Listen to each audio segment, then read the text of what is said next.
नमस्कार, सुन लो यूपीएससी में आपका स्वागत है।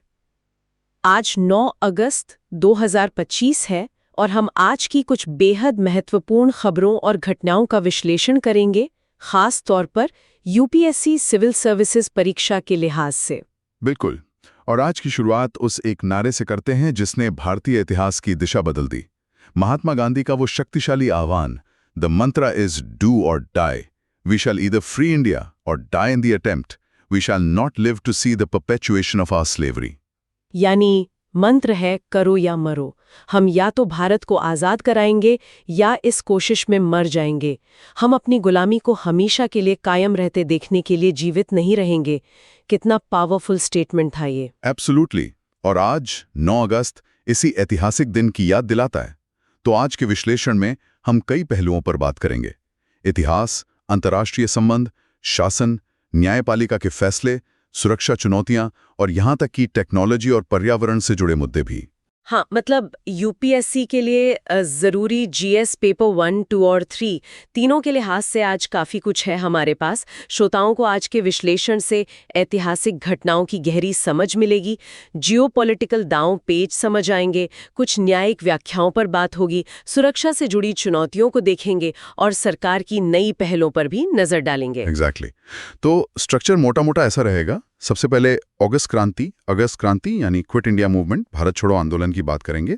फिर इंडिया रशिया संबंधों पर चर्चा होगी, खासतौर पर मौजूदा जियोपॉलिटिकल कॉन्टेक्स्ट में। उसके बाद मध्य प्रदेश हाई कोर्ट का एक हालिया फैसला है जिस पर काफी बहस हो रही है, उसे समझेंगे। फिर सुरक्षा के मोर्चे पर कुलगाम ऑपरेशन की चुनौतियों को देखेंगे। और फिर कुछ बहुत ही यूनिक इनिशिएटिव्स हैं, जैसे आईएनएस गुलदार को आर्टिफिशियल रीफ, कृत्रिम चट्टान बनाने का प्रोजेक्ट और रेलवे रिजर्वेशन सिस्टम का बड़ा आधुनिकीकरण। हाँ, और आखिर में प्रीलिम्स फैक्ट्स, मुख्य परीक्षा अभ्यास प्रश्न, दैनिक प्रश्नोत्तरी और रिवीजन के लिए कुछ फ्लैश कार्ड्स भी होंगे।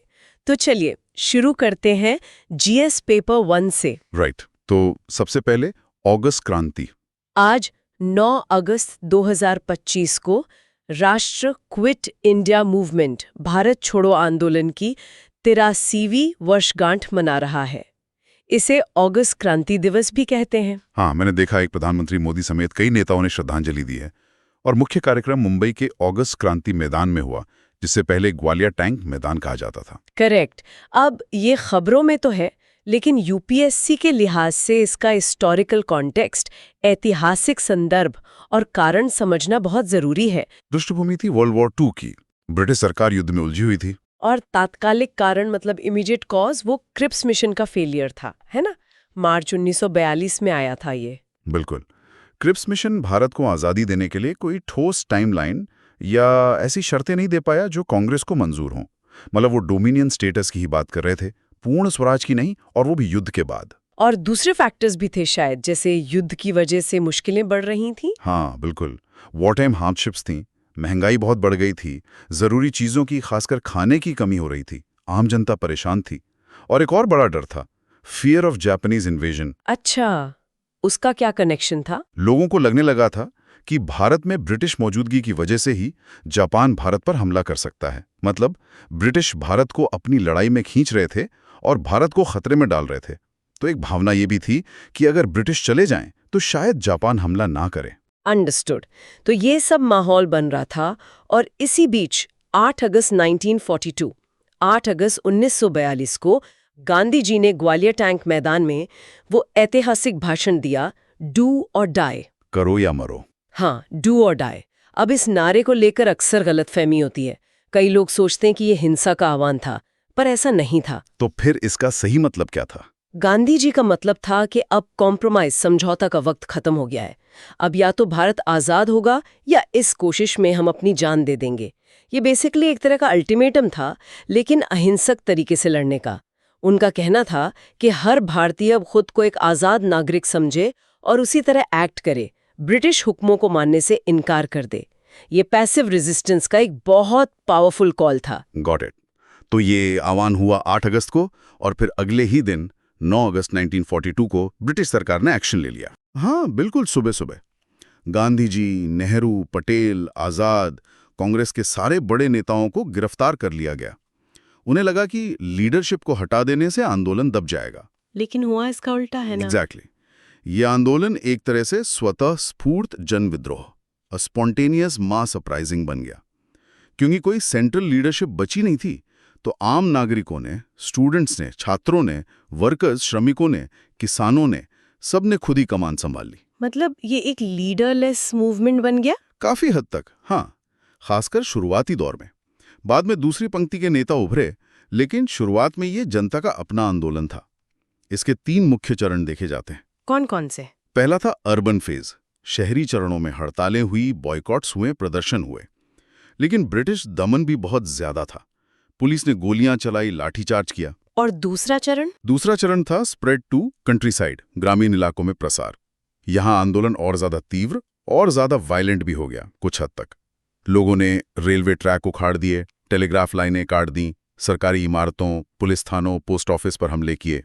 कम्युनिकेशन और एडमिनिस्ट्रेशन को ठप करने की कोशिश की गई। ये तो काफी रैडिकल लगता है गांधी जी के अहिंसा के सिद्धांत से। हाँ, देखिए, गांधी जी जेल में थे, और जब जनता का गुस्सा फूटता है तो हमेशा उसे नियंत्रित करना मुश्किल होता है।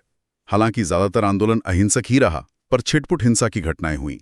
और तीसरा चरण? आपने समानांतर सरकारों का जिक्र किया था। हाँ, तीसरा चरण था फॉर्मेशन ऑफ पैरेलल गवर्नमेंट्स, जिन्हें जातीय सरकार भी कहा गया। ये बहुत महत्वपूर्ण बात है। कुछ इलाकों में राष्ट्रवादियों ने ब्रिटिश शासन को पूरी तरह उखाड़ फेंका और अपनी सरकारें बना ली। जैसे कहाँ हुआ ऐसा? सबसे मशहूर उदाहरण है बलिया, उत्तर प्रदेश में, चित्तू पांडे के नेतृत्व में। फिर तामलुक, बंगाल में, जहां ताम्रलिप्त जातीय सरकार बनी। और सतारा, महाराष्ट्र में, जो सबसे लंबे समय तक चली, करीब 1945 तक। इन सरकारों ने अपना प्रशासन चलाया, टैक्स वसूला, न्याय किया। वाओ, ये तो कमाल की बात है। मतलब ब्रिटिश राज के अंदर ही अपनी सरकार चला लेना। ये दिखाता है कि लोगों में आज़ादी की कितनी तड़प थी और ब्रिटिश हुकूमत का डर कितना कम हो गया था। इसके साथ ही अंडरग्राउंड एक्टिविटीज भी चल रही थीं।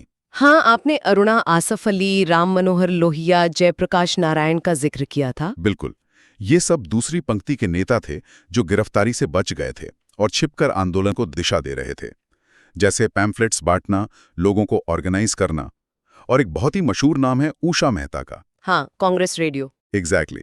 उषा मेहता और उनके साथियों ने मुंबई में एक गुप्त रेडियो स्टेशन चलाया, कांग्रेस रेडियो, जिससे वो लोगों तक आज़ादी का संदेश और आंदोलन की खबरें पहुंचाते थे।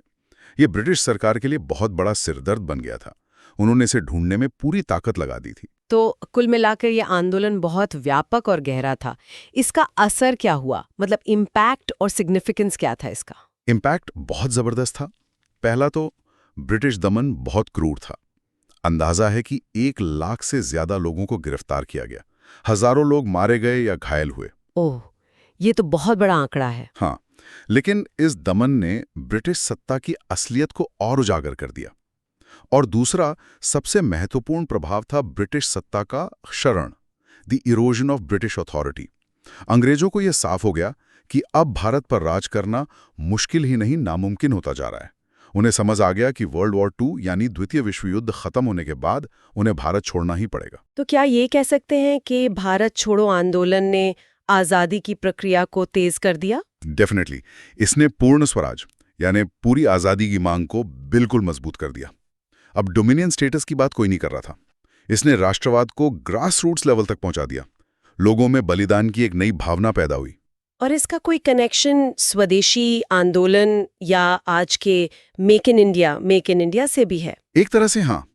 भारत छोड़ो आंदोलन ने आत्मनिर्भरता और स्वावलंबन की भावना को भी बल दिया। लोगों ने ब्रिटिश सामान का बहिष्कार किया, खुद के संस्थानों को मजबूत करने की कोशिश की। तो वो जो स्वदेशी की स्पिरिट थी वो इसमें भी दिखी। और आज जब हम आत्मनिर्भर भारत या मेक इन इंडिया की बात करते हैं तो कहीं ना कहीं वो ऐतिहासिक तार जोड़ते हैं। इंटरेस्टिंग। और आज के समय में कंटेम्प्रेरी रेलेवेंस, समकालीन प्रासंगिकता क्या है इस आंदोलन की? देखिए, सबसे बड़ा सबक तो ये है कि नागरिक नेतृत्व वाले आंदोलन, सिटीजन लेड मूवमेंट्स, कितने शक्तिशाली हो सकते हैं। जब जनता खुद खड़ी हो जाती है तो बड़ी से बड़ी सत्ता को झुकना पड़ सकता है। हाँ, आज के सोशल मीडिया आंदोलनों से इसकी तुलना की जा सकती है, जिसके अपने फायदे और नुकसान हैं। और राजनीतिक रूप से ये आज भी एक स्थायी प्रतीक है। हर पॉलिटिकल पार्टी, राजनीतिक दल इसकी विरासत से खुद को जोड़ने की कोशिश करता है। अगस्त क्रांति मैदान आज भी एक पवित्र स्थल माना जाता है। तो निष्कर्ष क्या निकलता है? निष्कर्ष ये है कि क्विट इंडिया मूवमेंट, भारत छोड़ो आंदोलन, ब्रिटिश साम्राज्य के ताबूत में आखिरी कील भले ही ना हो, पर ये एक डिसाइसिव ब्लो, निर्णायक झटका जरूर था। इसका महत्व इसके इमीडिएट रिजल्ट्स, तत्काल परिणामों में उतना नहीं है जितना इसके लॉन्ग टर्म इम्पैक्ट, दीर्घकालिक प्रभाव में है। इसने भारत की आज़ादी की मांग को नॉन नेगोशिएबल, जिस पर समझौता ना हो सके। बिल्कुल, इतिहास का ये अध्याय हमेशा हमें प्रेरणा देता रहेगा। चलिए अब वर्तमान की ओर आते हैं और जीएस पेपर 2 के तहत अंतर्राष्ट्रीय संबंधों पर बात करते हैं।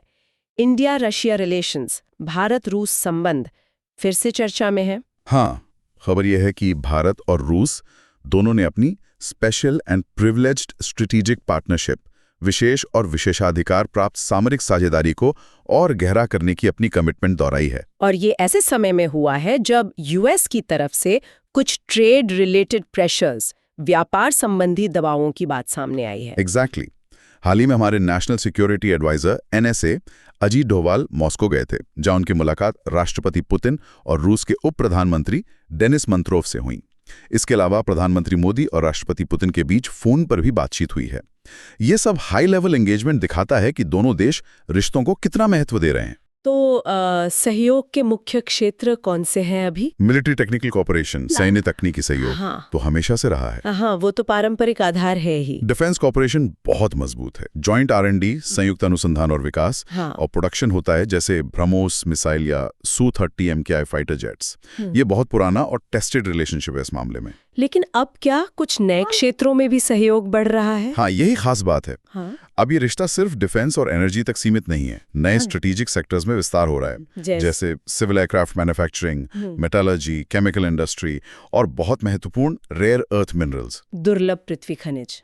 ये तो आजकल बहुत चर्चा में है। बिल्कुल, क्योंकि ये modern technology, electronics, green energy के लिए बहुत जरूरी है और रूस के पास इनके बड़े भंडार हैं। तो इस क्षेत्र में सहयोग भारत के लिए स्ट्रेटेजिक या सामरिक रूप से बहुत फायदेमंद हो सकता है। और ये सब मेक इन इंडिया पहल को भी बढ़ावा देगा, क्योंकि बात जॉइंट प्रोडक्शन या संयुक्त उत्पादन की ओर ही है। और एनर्जी सिक्योरिटी का क्या? रूस से तेल आयात तो काफी बढ़ा है। हाँ, पिछले कुछ समय में, खासकर यूक्रेन युद्ध के बाद, भारत ने रूस से रियायती दरों पर कच्चे तेल का आयात काफी बढ़ाया है। यह भारत की एनर्जी सिक्योरिटी या ऊर्जा सुरक्षा के लिए महत्वपूर्ण रहा है। इसी वजह से दोनों देशों के बीच द्विपक्षीय व्यापार पिछले वित्त वर्ष यानी कि FY 23-24 में रिकॉर्ड $65.7 बिलियन तक पहुंच गया। $65.7 बिलियन, ये तो बहुत बड़ा आंकड़ा है। लेकिन इसी बीच US टैरिफ फैक्टर की बात आ रही है। ये क्या मामला है? हाँ, खबरों के मुताबिक US ने कुछ भारतीय सामानों पर अतिरिक्त टैरिफ लगाए हैं और इसका कारण भारत के रूस के साथ बढ़ते व्यापार, खासकर तेल व्यापार को बताया जा रहा है। तो भारत की प्रतिक्रिया क्या रही इस पर? भारत की प्रतिक्रिया बहुत सधी हुई और मजबूत रही है। भारत ने साफ तौर पर अपनी स्ट्रेटेजिक ऑटोनॉमी, सामरिक स्वायत्तता का संकेत दिया है। विदेश मंत्रालय MEA ने कहा कि रूस से तेल खरीदना भारत की नेशनल नेसेसिटी, राष्ट्रीय आवश्यकता है, और उन्होंने पश्चिमी देशों के डबल स्टैंडर्ड्स की भी आलोचना की, क्योंकि यूरोप खुद भी रूसी ऊर्जा पर काफी हद तक निर्भर रहा है। मतलब भारत दबाव में नहीं आया? बिल्कुल नहीं। भारत ये दिखाने की कोशिश कर रहा है कि वो अपनी विदेश नीति अपने राष्ट्रीय हितों के हिसाब से तय करेगा, किसी बाहरी दबाव में नहीं। और शायद इसी वजह से ब्रिक्स जैसे ऑल्टरनेटिव प्लेटफॉर्म्स या वैकल्पिक मंचों के जरिए नए तंत्र बनाने की कोशिशें और तेज हो सकती हैं। एक तरफ रूस है, दूसरी तरफ क्वाड है, जिसमें US, अमेरिका, जापान, ऑस्ट्रेलिया हैं। यही भारत की विदेश नीति की खूबी और चुनौती दोनों है। बैलेंसिंग इन अ मल्टीपोलर वर्ल्ड, बहुध्रुवीय दुनिया में संतुलन। भारत रूस के साथ अपने पुराने और महत्वपूर्ण संबंधों को बनाए रखना चाहता है, खासकर रक्षा और ऊर्जा में। साथ ही वो क्वाड जैसे समूहों का भी सदस्य है, जो इंडो पैसिफिक में चीन के बढ़ते प्रभाव को संतुलित करने के लिए बना है और जिसमें पश्चिम के साथ सहयोग महत्वपूर्ण है। तो क्या भारत अलग-अलग रिश्तों को अलग-अलग खांचों में रख रहा है? मतलब कंपार्टमेंटलाइजिंग रिलेशनशिप्स? संबंधों को अलग अलग रखना, हाँ, कुछ हद तक यही कोशिश है। इसे इशू बेस्ड अलाइनमेंट, मुद्दा आधारित गठजोड़ भी कह सकते हैं। मतलब जिस देश के साथ जिस मुद्दे पर हित मिलते हैं उस पर सहयोग करना। रूस के साथ सुरक्षा और ऊर्जा पर, तो पश्चिम के साथ टेक्नोलॉजी, ट्रेड और इंडो पैसिफिक सुरक्षा पर। यह आसान नहीं है, लेकिन भारत यही करने की कोशिश कर रहा है। और राष्ट्रपति पुतिन की भारत यात्रा भी होने वाली है शायद। हाँ, 23rd India Russia annual summit 23वां भारत रूस वार्षिक शिखर सम्मेलन के लिए पुतिन की भारत यात्रा प्रस्तावित है। ये समिट बहुत महत्वपूर्ण होगी, खासकर मौजूदा जियोपॉलिटिकल माहौल में। इसमें रिश्तों की दिशा और स्पष्ट होगी। तो कुल मिलाकर भारत रूस संबंध मजबूत बने हुए हैं और भारत अपनी विदेश नीति की स्वतंत्रता पर जोर दे रहा है। करेक्ट। ये रिश्ते समय की कसौटी पर खरे उतरे हैं और आगे भी भारत की विदेश नीति का एक अहम हिस्सा बने रहेंगे, भले ही चुनौतियां हों। चलिए, अब जीएस पेपर 2 के ही तहत एक और महत्वपूर्ण मुद्दे पर आते हैं, जो जुडिशरी, न्यायपालिका, सोशल नॉर्म्स, सामाजिक मानदंड और जेंडर जस्टिस, लैंगिक न्याय से जुड़ा है। मध्य प्रदेश हाई कोर्ट का एक फैसला काफी चर्चा में है। हाँ, ये एक दिलचस्प मामला है। मध्य प्रदेश हाईकोर्ट के एक फैसले ने पर्सनल लॉ, व्यक्तिगत कानून, सामाजिक मान्यताओं और लैंगिक न्याय के संवैधानिक सिद्धांतों पर एक बड़ी बहस छेड़ दी है। मामला क्या था और कोर्ट ने क्या कहा? मामला तलाक का था। पति ने पत्नी पर क्रूएलिटी का आरोप लगाते हुए तलाक मांगा था। पति का कहना था कि पत्नी ने 2006 में उसे छोड़ दिया था और उस पर अवैध संबंध का झूठा आरोप भी लगाया था। हाईकोर्ट उच्च न्यायालय ने निचली अदालत के फैसले को बरकरार रखते हुए पति की तलाक की अपील खारिज कर दी। लेकिन इसमें खास बात क्या थी जिस पर बहस हो रही है? खास बात थी कोर्ट की टिप्पणियां। कोर्ट ने उस पत्नी की बहुत प्रशंसा की जो पति द्वारा छोड़े जाने के बाद भी लगभग 2 डेकेड्स 2 दशकों तक अपने ससुराल में ही रही। कोर्ट ने इसे आदर्श भारतीय पत्नी के धर्म का पालन बताया। धर्म? कोर्ट ने धर्म शब्द का इस्तेमाल किया। हाँ, और कोर्ट ने विवाह की प्रकृति पर भी टिप्पणी की। उन्होंने कहा कि हिंदू विवाह एक कॉन्ट्रैक्ट या अनुबंध नहीं, बल्कि एक संस्कार, एक पवित्र, शाश्वत और अटूट बंधन है। इसे एक अमिट संस्कार बताया गया। और आदर्श भारतीय पत्नी वाली बात को थोड़ा और एक्सप्लेन करेंगे?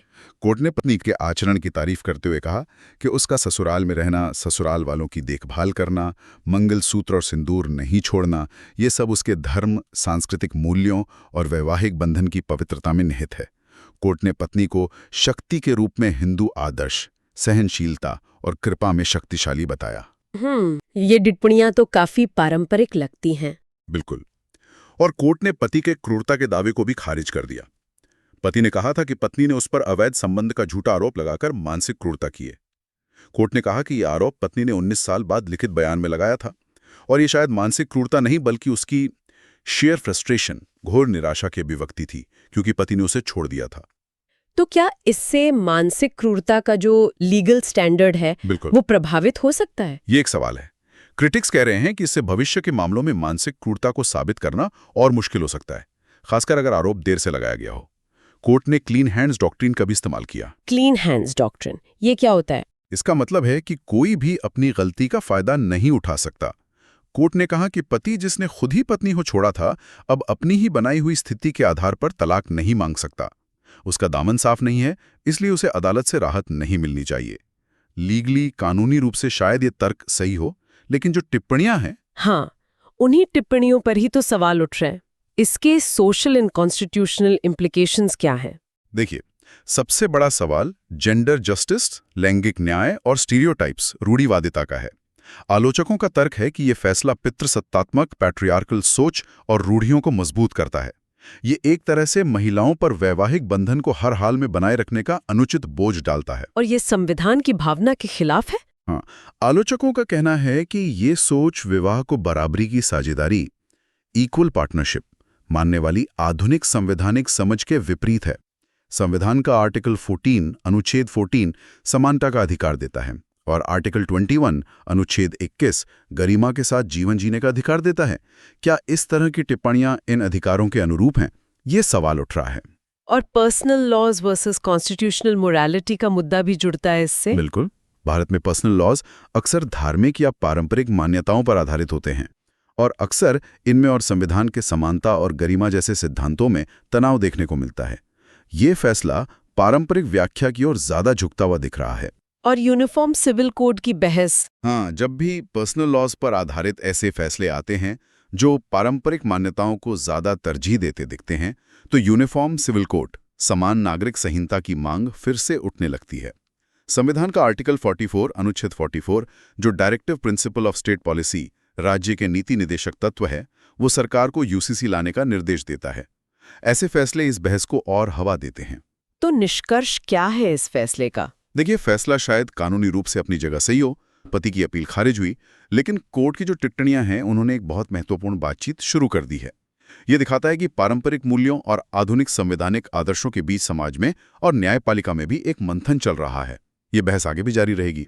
वाकई ये सोचने वाला मुद्दा है। चलिए अब जीएस पेपर 3 की ओर बढ़ते हैं, जिसमें इकोनॉमी, अर्थव्यवस्था, एनवायरनमेंट, पर्यावरण, साइंस एंड टेक्नोलॉजी, विज्ञान और प्रौद्योगिकी और इंटरनल सिक्योरिटी, आंतरिक सुरक्षा शामिल हैं। शुरुआत सुरक्षा से करते हैं। जम्मू एंड कश्मीर में सुरक्षा चुनौतियां बनी हुई हैं। कुलगाम ऑपरेशन काफी लंबा खिंच गया है। हाँ, ये चिंता की बात है। दक्षिण कश्मीर के कुलगाम जिले में अखल फॉरेस्ट, अखल जंगल का इलाका है, काफी घना और पहाड़ी। वहां एक आतंकवाद विरोधी अभियान एंटी टेररिज्म ऑपरेशन 9वें दिन में प्रवेश कर गया है।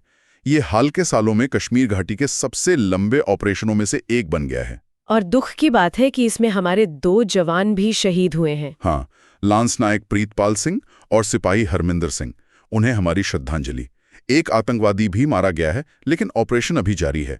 ये दिखाता है कि वहां ऑपरेशनल एंड स्ट्रेटेजिक चैलेंजेस, परिचालन और सामरिक चुनौतियां कितनी गंभीर हैं। क्या चुनौतियां हैं खास तौर पर इस इलाके में? सबसे पहली चुनौती तो है डिफिकल्ट एंड हॉस्टाइल टेरेन, कठिन और दुर्गम इलाका, घना जंगल, पहाड़ियां, गुफाएं हो सकती हैं। ये सब आतंकवादियों को छिपने और बच निकलने में मदद करता है।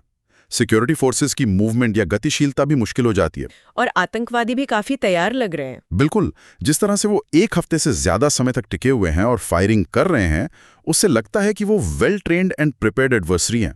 हो सकता है उनके पास हथियार, गोला बारूद और खाने पीने का सामान पर्याप्त मात्रा में हो और उन्होंने वहां अपने ठिकाने या हाइडआउट्स बना रखे हों। सिक्योरिटी फोर्सेस कौन सी टेक्नोलॉजी इस्तेमाल कर रही है? एडवांस सर्वेलेंस और लड़ाकू तकनीक का इस्तेमाल हो रहा है। ड्रोन्स, यूएवीज, हेलीकॉप्टर्स की मदद ली जा रही है इलाके पर नजर रखने और ऑपरेशन को अंजाम देने के लिए। क्या ये आतंकवादियों की कोई खास रणनीति हो सकती है कि ऑपरेशन इतना लंबा खिंच रहा है? हो सकता है। एक संभावित रणनीति ये हो सकती है कि वो मुश्किल इलाके का फायदा उठाकर सुरक्षा बलों को एक लंबी, थका देने वाली लड़ाई में उलझाए रखें। इसे एट्रिशन स्ट्रैटेजी, संघर्षण की रणनीति कहते हैं। इससे सुरक्षा बलों के संसाधन भी लगते हैं और उन पर दबाव भी बनता है। इस ऑपरेशन के संदर्भ में सरकार की जो व्यापक JNK यानी जम्मू और कश्मीर रणनीति है, वो क्या है? सरकार की रणनीति मल्टीप्रॉम्ड है, बहुआयामी है। एक तरफ तो जीरो टॉलरेंस अगेंस्ट टेररिज्म, आतंकवाद के प्रति शून्य सहनशीलता की नीति है। इसके तहत आतंकी इकोसिस्टम को पूरी तरह से खत्म करने पर जोर है। इसमें सिर्फ आतंकवादियों को मारना ही नहीं, बल्कि उनके ओवरग्राउंड वर्कर्स OGWS पर कार्रवाई करना, टेरर फाइनेंसिंग, आतंक वित्त पोषण के नेटवर्क को तोड़ना, नार्को टेररिज्म पर नकेल कसना, ये सब शामिल है। और दूसरी तरफ पीस एंड डेवलपमेंट इनिशिएटिव्स, शांति और विकास पहल हैं। सरकार का फोकस सोशो इकोनॉमिक डेवलपमेंट, सामाजिक आर्थिक विकास पर है। बड़े इंफ्रास्ट्रक्चर प्रोजेक्ट्स चल रहे हैं, टूरिज्म को बढ़ावा दिया जा रहा है, रोजगार पैदा करने की कोशिशें हो रही हैं, युवाओं के साथ एंगेज करने के कार्यक्रम चल रहे हैं।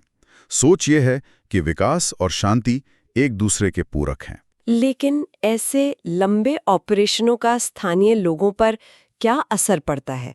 एक हार्ट्स एंड माइंड्स वाला पहलू भी तो है। बिल्कुल, ये बहुत महत्वपूर्ण है। खबरें आ रही हैं कि इतने दिनों की घेराबंदी की वजह से स्थानीय आबादी को जरूरी सामान की कमी हो रही है। सुरक्षा बलों को बहुत सावधानी बरतनी होती है कि ऑपरेशन के दौरान आम नागरिकों को कम से कम परेशानी हो और उनका भरोसा बना रहे। स्ट्रॉन्ग ऑपरेशंस के साथ साथ लोगों की जरूरतें पूरी करना और उनका विश्वास जीतना भी उतना ही जरूरी है। तो कुलगाम ऑपरेशन हमें क्या याद दिलाता है? ये हमारे सशस्त्र बलों के बलिदान और समर्पण की याद दिलाता है। ये दिखाता है कि जम्मू कश्मीर में चुनौतियां अभी खत्म नहीं हुई हैं। आतंकवाद का स्वरूप बदल रहा है, वो मुश्किल इलाकों में छिप रहे हैं। इससे निपटने के लिए विशेष ट्रेनिंग, उन्नत तकनीक और एक समग्र रणनीति जिसमें सुरक्षा और विकास दोनों शामिल हों, उसकी जरूरत लगातार बनी हुई है। बिल्कुल, सुरक्षा बलों के जज्बे को सलाम। चलिए अब एक बिल्कुल अलग तरह की खबर पर चलते हैं जो एनवायरनमेंट, पर्यावरण और इनोवेशन, नवाचार से जुड़ी है। फ्रॉम वॉरशिप टू वंडरलैंड, युद्धपोत से वंडरलैंड तक INS गुलदार की कहानी। हाँ, ये बहुत ही अनोखी और सकारात्मक पहल है। भारत में पहली बार ऐसा हो रहा है कि एक डीकमीशन्ड, सेवामुक्त भारतीय नौसेना के युद्धपोत INS गुलदार को जानबूझकर डुबोया जाएगा, स्कटल किया जाएगा। डुबोया जाएगा? क्यों? ताकि एक आर्टिफिशियल रीफ कृत्रिम चट्टान बनाई जा सके।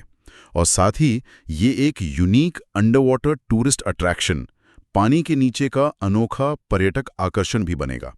ये महाराष्ट्र के सिंधुदुर्ग तट के पास किया जाएगा। आर्टिफिशियल रीफ, क्या? इसका कॉन्सेप्ट क्या है? मतलब ये काम कैसे करता है? देखिए, आर्टिफिशियल रीफ एक मानव निर्मित ढांचा होता है जिसे समुद्र के तल पर रखा जाता है ताकि वो एक प्राकृतिक चट्टान की तरह काम कर सके। और आईएनएस गुलदार को डुबोने का मकसद क्या है? ये प्रोजेक्ट किसका है? ये Maharashtra tourism development corporation (MTDC) Maharashtra पर्यटन विकास निगम का प्रोजेक्ट है। इसके दो मुख्य लक्ष्य हैं। पहला, इकोलॉजिकल बेनिफिट्स, पारिस्थितिक लाभ। ये समुद्री जैव विविधता को बढ़ाएगा। कैसे? जहाज का जो ढांचा होगा वो मूंगों, शैवाल, मछलियों और दूसरे समुद्री जीवों के लिए एक घर बन जाएगा। धीरे धीरे वहां एक पूरा इकोसिस्टम विकसित हो जाएगा। ये उन इलाकों के लिए खासतौर पर फायदेमंद है जहां प्राकृतिक चट्टानें कम हैं। और दूसरा लक्ष्य? अच्छा, पहले बताइए कि क्या जहाज को ऐसे ही डुबो देंगे, उससे प्रदूषण नहीं होगा? नहीं, ये बहुत जरूरी पॉइंट है। क्रूशल एनवायरमेंटल प्रेपरेशन की गई है। जहाज को डुबोने से पहले उसे सभी तरह के प्रदूषकों से पूरी तरह मुक्त किया गया है, जैसे तेल, ग्रीस, एस्बेस्टस, हानिकारक पेंट, सब कुछ हटा दिया गया है। ये सुनिश्चित करना बहुत जरूरी था कि इससे समुद्री पर्यावरण को नुकसान ना पहुंचे। ठीक है, और इसे कहाँ और कितनी गहराई पर डुबोया जाएगा? इसे सिंधुदुर्ग तट पर वेंगुर्ला रॉक्स के पास लगभग 30 मीटर की गहराई पर डुबोया जाएगा। ये जगह सोच समझकर चुनी गई है। तो पहला लक्ष्य था पारिस्थितिक लाभ, दूसरा क्या है? दूसरा लक्ष्य है इकोनॉमिक एंड स्ट्रेटेजिक डिमेंशंस, आर्थिक और रणनीतिक आयाम। सबसे पहले तो बूस्टिंग द ब्लू इकोनॉमी, नीली अर्थव्यवस्था, मतलब समुद्री संसाधनों का सतत उपयोग। Exactly, sustainable use of ocean resources. Right, महासागर संसाधनों का सतत उपयोग आर्थिक विकास के लिए। ये जहाज एक बड़ा टूरिस्ट अट्रैक्शन बनेगा, खासकर एडवेंचर टूरिज्म के लिए, साहसिक पर्यटन के लिए। जी, स्कूबा डाइविंग के लिए ये एक बेहतरीन साइट होगी। इससे स्थानीय समुदायों के लिए राजस्व यानी रेवेन्यू और आजीविका यानी लाइवलीहुड के अवसर पैदा होंगे। ये तो बहुत बढ़िया आइडिया है। और इसमें सर्कुलर इकोनॉमी का एंगल भी है। हाँ, ये इसका एक बेहतरीन मॉडल है। आमतौर पर ऐसे पुराने जहाज़ों को स्क्रैप कर दिया जाता है, मतलब तोड़कर कबाड़ में बेच दिया जाता है। लेकिन यहाँ एक 81 मीटर लंबे युद्धपोत ने, जिसने लगभग 4 डेकेड्स 4 दशकों तक देश की सेवा की, उसे स्क्रैप करने के बजाय एक ऐसी संपत्ति में बदला जा रहा है जो पर्यावरण और अर्थव्यवस्था दोनों के लिए फायदेमंद है। और ये एक तरह से विरासत का संरक्षण भी है, अंडरवाटर म्यूजियम जैसा। बिल्कुल, लोग इसे देखने आएंगे, इसके इतिहास के बारे में जानेंगे, तो ये एक तरह का अंडरवाटर म्यूजियम भी बन जाएगा। और इसका एक स्ट्रेटेजिक यूटिलिटी भी है। वो क्या? ये भारतीय नौसेना के गोताखोरों, डाइवर्स के लिए एक ट्रेनिंग साइट के रूप में भी काम आ सकता है। वाओ, मतलब एक तीर से कई निशाने। क्या ये भविष्य के लिए एक मॉडल बन सकता है? डेफिनेटली, ये भविष्य में दूसरे डीकमीशन्ड सेवामुक्त नौसैनिक जहाज़ों के लिए शिप टू रीफ रूपांतरणों का एक खाका तैयार कर सकता है। ये दिखाता है कि हम अपनी पुरानी संपत्तियों का कैसे रचनात्मक और टिकाऊ तरीके से इस्तेमाल कर सकते हैं। तो निष्कर्ष ये है कि आईएनएस गुलदार प्रोजेक्ट पर्यावरण संरक्षण, आर्थिक अवसर और विरासत संरक्षण का एक शानदार मिश्रण है। हाँ, ये राष्ट्रीय संपत्ति प्रबंधन, नेशनल एसेट मैनेजमेंट के लिए एक बहुत ही प्रगतिशील और अभिनव इनोवेटिव दृष्टिकोण है। बिल्कुल सहमत। चलिए अब जीएस पेपर 3 में ही टेक्नोलॉजी की तरफ बढ़ते हैं। भारतीय रेलवे, जिसे भारत की लाइफलाइन कहा जाता है, अपनी रिजर्वेशन सिस्टम आरक्षण प्रणाली में एक बड़ी छलांग लगाने जा रहा है, अ क्वांटम लीप। हाँ, ये खबर करोड़ों रेल यात्रियों के लिए बहुत अहम है। भारतीय रेलवे ने घोषणा की है कि वो अपने पैसेंजर रिजर्वेशन सिस्टम PRS यात्री आरक्षण प्रणाली में एक बड़ा सुधार, ओवरहॉल करने जा रहा है। इसे centre for railway information systems CRIS, railway सूचना प्रणाली केंद्र, कार्यान्वित कर रहा है। सबसे बड़ा बदलाव क्या है? सबसे बड़ा बदलाव है क्षमता, कैपेसिटी में जबरदस्त बढ़ोतरी। बताया जा रहा है कि सिस्टम की क्षमता 4 गुना से भी ज्यादा बढ़ जाएगी और कई नई सुविधाएं भी जोड़ी जाएंगी। ये कैसे किया जा रहा है? मतलब टेक्नोलॉजिकल इंप्रूवमेंट्स क्या हैं? बेसिकली रेलवे अपनी मौजूदा PRS प्रणाली, जो 2010 में लगाई गई थी और अब पुरानी पड़ गई है, लेगेसी सिस्टम, उसे पूरी तरह से बदलकर आधुनिक क्लाउड कंप्लायंट टेक्नोलॉजी, क्लाउड अनुपालक तकनीक पर माइग्रेट कर रहा है। क्लाउड टेक्नोलॉजी, इससे क्या फायदा होगा? क्लाउड पर जाने से सिस्टम ज्यादा एजाइल बनेगा, मतलब जरूरत के हिसाब से तेजी से बदलाव किए जा सकेंगे। ये ज्यादा स्केलेबल होगा, यानी ट्रैफिक बढ़ने पर आसानी से क्षमता बढ़ाई जा सकेगी, और ज्यादा रोबस्ट भी होगा, मतलब क्रैश होने की संभावना कम होगी। और क्षमता कितनी बढ़ेगी? आपने कहा 4 टाइम्स से ज्यादा। हाँ, आंकड़े देखिए। टिकट बुकिंग की क्षमता अभी लगभग 25,000 टिकट प्रति मिनट है। इसे बढ़ाकर 1,100,000 टिकट प्रति मिनट से भी ज्यादा करने का लक्ष्य है। 25,000 से 1,00,000, ये तो बहुत बड़ा जंप है। और पैसेंजर इंक्वायरीज, यात्री पूछताछ, जैसे सीट उपलब्धता या पीएनआर स्टेटस चेक करना, उसकी क्षमता भी 4 लाख प्रति मिनट है। इसे बढ़ाकर 40 लाख 40 लाख प्रति मिनट से ज्यादा किया जाएगा, यानी 10-fold इंक्रीज। 10 गुना वृद्धि। अमेजिंग। तो इसका सीधा असर यात्रियों पर पड़ेगा।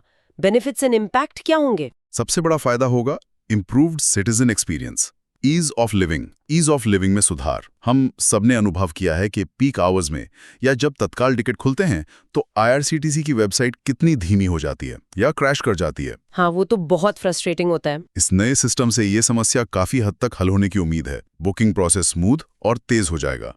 इसके अलावा एक नया यूजर इंटरफेस यूआई भी आएगा, जो ज्यादा यूजर फ्रेंडली, उपयोगकर्ता के अनुकूल, बहुभाषी, मल्टीलिंगुअल और सहज, इंट्यूटिव होगा। शायद सीट चुनने या किराया कैलेंडर देखने जैसी सुविधाएं भी मिले। और तत्काल बुकिंग में जो गड़बड़ियां होती हैं, दलाल वगैरह टिकट बुक कर लेते हैं, उसका क्या? हाँ, कर्बिंग मैल प्रैक्टिस, दुरुपयोग पर अंकुश भी इसका एक अहम मकसद है। जब सिस्टम तेज और ज्यादा रोबस्ट होगा तो दलालों और अनधिकृत एजेंटों के लिए सिस्टम लैग का फायदा उठाकर बल्क में टिकट बुक करना मुश्किल हो जाएगा।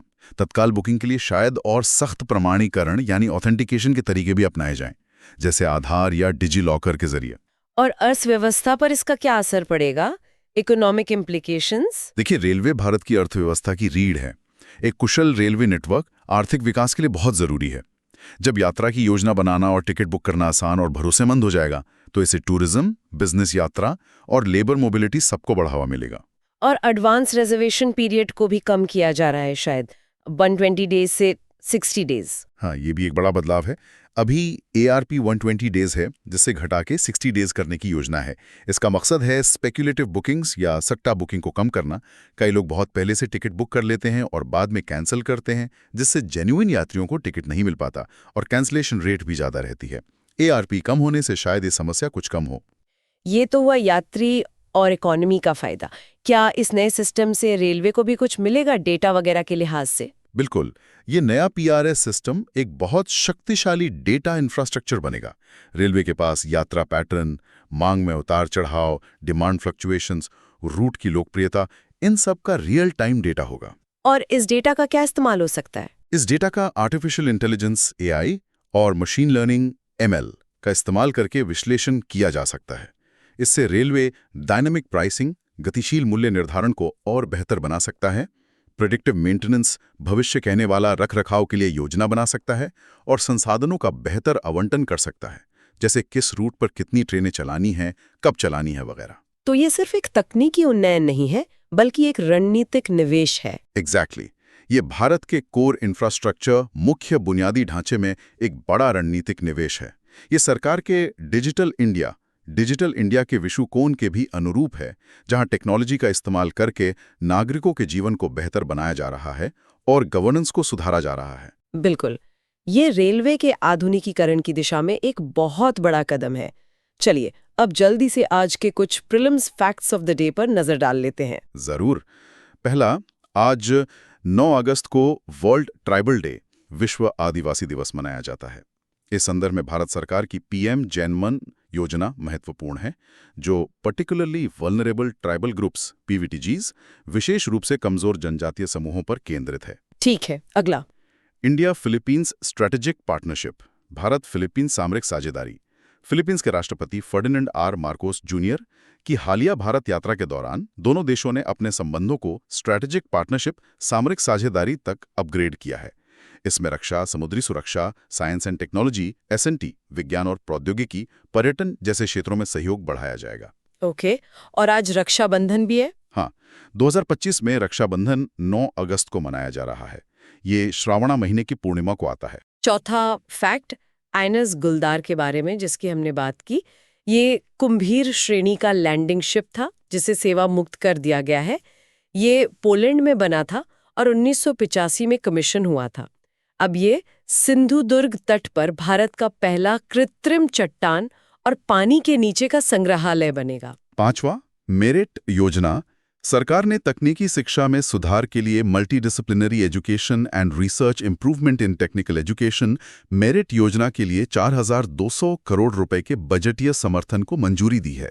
छठा, PM E drive scheme. EV निर्माण को बढ़ावा देने के लिए भारी उद्योग मंत्रालय मिनिस्ट्री ऑफ हेवी इंडस्ट्रीज ने इस योजना की अवधि 2 साल बढ़ाकर 31 मार्च 2028 तक कर दी है। ठीक है। और वंदे भारत एक्सप्रेस के बारे में भी कुछ है? हाँ, 3 नई वंदे भारत एक्सप्रेस ट्रेनें जल्द शुरू होंगी। अभी देश में 1444 वंदे भारत सेवाएं चालू हैं। और आखिरी फैक्ट, नेशनल हैंडलूम डे, राष्ट्रीय हथकरघा दिवस, ये 7 अगस्त को मनाया गया था। 1905 में इसी दिन स्वदेशी मूवमेंट, स्वदेशी आंदोलन की औपचारिक शुरुआत हुई थी।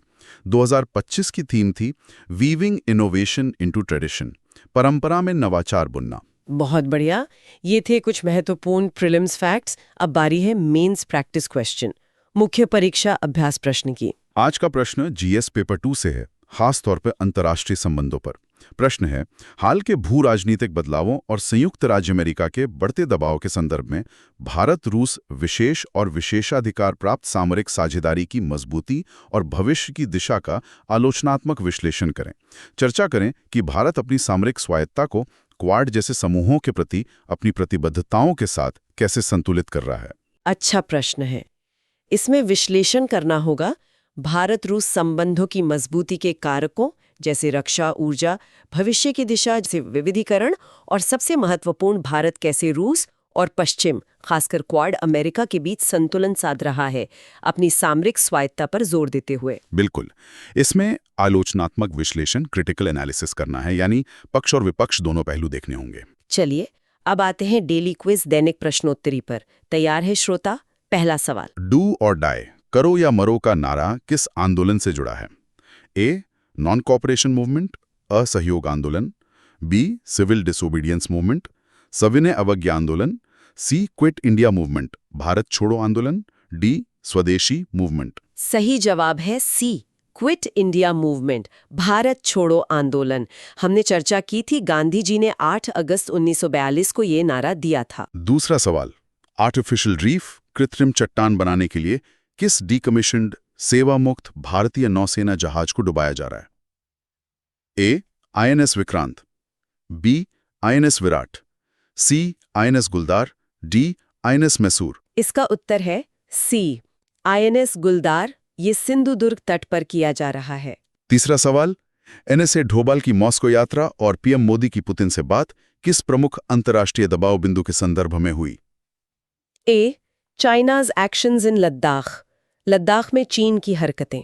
बी, क्लाइमेट चेंज नेगोशिएशंस, जलवायु परिवर्तन वार्ता। C, US tariffs related to India's trade with Russia, रूस के साथ भारत के व्यापार से संबंधित अमेरिकी tariff. D, negotiations at the WTO, विश्व व्यापार संगठन में बातचीत। सही जवाब है C, US tariffs related to India's trade with Russia. ये यात्रा और बातचीत अमेरिकी टैरिफ की खबरों के तुरंत बाद हुई थी।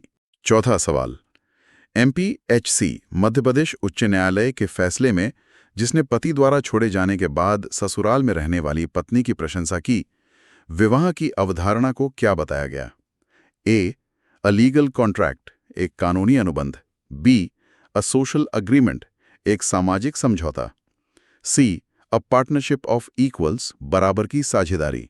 डी, अ संस्कारा, एन इंडेलिबल सैक्रेमेंट, एक संस्कार, एक अमिट संस्कार। इसका सही उत्तर है डी, अ संस्कारा, एन इंडेलिबल सैक्रेमेंट। कोर्ट ने इसे पवित्र और अटूट बंधन कहा था। और पांचवां सवाल, भारतीय रेलवे अपने PRS यात्री आरक्षण प्रणाली की टिकट बुकिंग क्षमता को 25,000 टिकट प्रति मिनट से बढ़ाकर कितनी नई क्षमता तक कर रहा है? A, 50,000 tickets per minute. B, 75,000 tickets per minute. C, 100,000 tickets per minute. D, 200,000 tickets per minute. सही जवाब है सी, 100,000 टिकट्स पर मिनट, या उससे अधिक हमने बात की थी कि क्षमता 4 गुना से ज्यादा बढ़ाई जा रही है। उम्मीद है आपके ज्यादातर जवाब सही होंगे। अब आखिर में रिवीजन के लिए कुछ फ्लैश कार्ड्स देख लेते हैं। पहला टर्म, अगस्त क्रांति दिवस। अगस्त क्रांति दिवस। डेफिनेशन: 9 अगस्त को क्विट इंडिया मूवमेंट, भारत छोड़ो आंदोलन 1942 की शुरुआत के उपलक्ष्य में मनाया जाता है। क्रांति का अर्थ है रेवोल्यूशन, क्रांति। दूसरा टर्म, आर्टिफिशियल रीफ, कृत्रिम चट्टान। डेफिनेशन, परिभाषा: समुद्र तल पर मानव निर्मित संरचना, आमतौर पर समुद्री जीवन को बढ़ावा देने, कटाव नियंत्रण या पर्यटन के लिए बनाई जाती है। तीसरा, स्ट्रैटेजिक ऑटोनॉमी, सामरिक स्वायत्ता। डेफिनेशन, परिभाषा: अंतर्राष्ट्रीय संबंधों में किसी राज्य की अपने राष्ट्रीय हितों और विदेश नीति को बाहरी दबाव के बिना आगे बढ़ाने की क्षमता। चौथा, स्कटलिंग, नवल टर्म, स्कटलिंग नौसेना शब्द। डेफिनेशन, परिभाषा: पतवार में पानी भरकर जानबूझकर जहाज डुबाने की क्रिया, पुराने जहाज के निपटान, कृत्रिम चट्टान बनाने या दुश्मन द्वारा कब्जे को रोकने के लिए किया जाता है। पांचवा, पैरेलल गवर्नमेंट, जातीय सरकार। समानांतर सरकार, जातीय सरकार। डेफिनेशन, क्विट इंडिया मूवमेंट के दौरान भारत के कुछ हिस्सों में राष्ट्रवादियों द्वारा स्थापित स्वशासन, जहां उन्होंने ब्रिटिश सत्ता को उखाड़ फेंका और अपना प्रशासन चलाया। छठा, special and privileged strategic partnership, विशेष और विशेषाधिकार प्राप्त सामरिक साझेदारी। डेफिनेशन, भारत और रूस के बीच द्विपक्षीय संबंधों के लिए आधिकारिक पदनाम जो उच्च स्तर के विश्वास, सहयोग और हितों के अभिसरण का प्रतीक है। सातवां, काउंटर इंसर्जेंसी, COIN, प्रतिविद्रोह। डेफिनेशन, विद्रोह को हराने और उसके मूल कारणों को दूर करने के लिए किए गए व्यापक नागरिक और सैन्य प्रयास। आठवां, ब्लू इकोनॉमी, नीली अर्थव्यवस्था। डेफिनेशन, समुद्री पारिस्थितिकी तंत्र के स्वास्थ्य को बनाए रखते हुए आर्थिक विकास, बेहतर आजीविका और नौकरियों के लिए महासागरीय संसाधनों का सतत उपयोग। नौवां, यूनिफॉर्म सिविल कोड, UCC, समान नागरिक संहिता। डेफिनेशन, परिभाषा: भारत में सभी नागरिकों के लिए उनके धर्म की परवाह किए बिना समान व्यक्तिगत कानून बनाने और लागू करने का प्रस्ताव। संविधान के आर्टिकल 44 अनुच्छेद 44 में डायरेक्टिव प्रिंसिपल, निर्देशक तत्व के रूप में उल्लेखित। और 10वां, पैसेंजर रिजर्वेशन सिस्टम, PRS, यात्री आरक्षण प्रणाली। डेफिनेशन, परिभाषा: भारतीय रेलवे द्वारा यात्री आरक्षण, टिकटिंग और संबंधित सेवाओं के प्रबंधन के लिए उपयोग किया जाने वाला कंप्यूटरीकृत नेटवर्क और सॉफ्टवेयर सिस्टम। बहुत अच्छे। तो ये थे आज के मुख्य बिंदु। एक बार की टेकअवेज को संक्षेप में दोहरा लेते हैं। जरूर। सबसे पहले अगस्त क्रांति। हमने स्वतंत्रता संग्राम में इसका महत्व और नागरिक नेतृत्व वाले आंदोलनों से मिलने वाले सबक देखे। फिर इंडिया रशिया संबंध, सामरिक साझेदारी की पुष्टि, भू राजनीतिक संतुलन साधने की कला और आर्थिक विविधीकरण पर बात हुई। Madhya Pradesh high court verdict, Madhya Pradesh उच्च न्यायालय का फैसला, इसने व्यक्तिगत कानून, सामाजिक मानदंड और संवैधानिक नैतिकता के बीच चल रही बहस को उजागर किया। कुलगाम ऑपरेशन, जम्मू कश्मीर में जारी सुरक्षा चुनौतियां और एक समग्र रणनीति की जरूरत पर ध्यान गया। INS गुलदार, समुद्री संरक्षण और ब्लू इकोनॉमी, नीली अर्थव्यवस्था के लिए एक अभिनव पहल। और आखिर में रेलवे PRS, यात्री सुविधा और आर्थिक दक्षता के लिए एक बड़ा तकनीकी उन्नयन। बिल्कुल, ये था आज का विस्तृत विश्लेषण। आज हमने काफी कुछ कवर किया। बेहतर समझ और याद रखने के लिए आप इस विश्लेषण को दोबारा जरूर सुनें। ये न सिर्फ आपकी UPSC तैयारी में मदद करेगा, बल्कि आपको भारत और दुनिया को समझने का एक व्यापक दृष्टिकोण भी देगा। हाँ, करंट अफेयर्स को स्टैटिक सिलेबस से जोड़ना, विश्लेषणात्मक कौशल विकसित करना, ये सब UPSC के लिए बहुत जरूरी है। अगर आपको ये चर्चा उपयोगी लगी तो इसे लाइक करें, अपने दोस्तों के साथ शेयर करें और अपने विचार नीचे कमेंट्स में जरूर बताएं। सुन लो UPSC YouTube चैनल को सब्सक्राइब करना ना भूलें, ताकि आप कोई भी महत्वपूर्ण विश्लेषण मिस ना करें। और अगर आप और भी एक्सक्लूसिव कंटेंट चाहते हैं तो आप हमारी मेंबरशिप यानी सदस्यता भी ज्वाइन कर सकते हैं। आपका छोटा सा योगदान भी हमें इस चैनल को लंबे समय तक चलाने और आप तक क्वालिटी कंटेंट पहुंचाने में मदद करता है। आप चाहें तो सुपर थैंक्स के जरिए भी हमें सपोर्ट कर सकते हैं। और अंत में यूपीएससी की तैयारी एक मैराथन है, स्प्रिंट नहीं। आज हमने 1942 के करो या मरो के जज्बे की बात की। शायद आज के संदर्भ में ये जज्बा चुनौतियों का सामना करने, अपनी क्षमताओं को बढ़ाने और अपने लक्ष्य के प्रति अटूट रहने का है।